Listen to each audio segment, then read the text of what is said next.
VK films movie news కి స్వాగతం సుస్వాగతం. స్టోరీ హట్ గా ఉంటుంది, మ్యాటర్ క్లియర్ గా ఉంటుంది. ఇప్పుడు స్టోరీలోకి వెళదాం. పవర్ స్టార్ పవన్ కళ్యాణ్ నూతన సినిమా సర్దార్ గబ్బర్ సింగ్ ఎప్పుడా అని ఫ్యాన్స్ ఆతృతగా ఎదురు చూస్తున్నారు.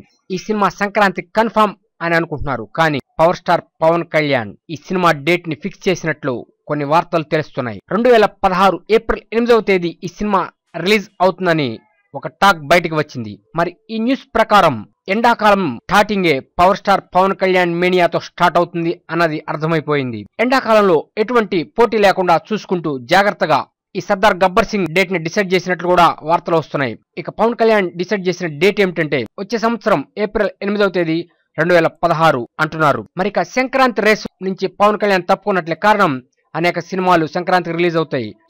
సినిమా రిలీజ్ అయితే ఏ ఒక్క నిర్మాత గాని బయ్యర్స్ కానీ ఎవ్వరు రూపాయి కూడా సంపాదించుకోలేరు అన్న ఒకే ఒక్క ఆలోచనతో పవన్ కళ్యాణ్ సంక్రాంతి నుంచి వెనక్కి వెళ్లి ఎండాకాలంలో తన తడాకా చూపించడానికి, పవర్ స్టార్ పవర్ ని చూపించడానికి రెడీ అయిపోతున్నాడు. సినిమా రిలీజ్ అయ్యి పవర్ స్టార్ పవర్ ఏ విధంగా పాకిపోతుందో. Best of luck to power star Pawan Kalyan. ఇది latest movie bulletin. Next movie bulletin మళ్ళీ వెళ్దాం. Keep watching. Please subscribe VK films for latest movie news.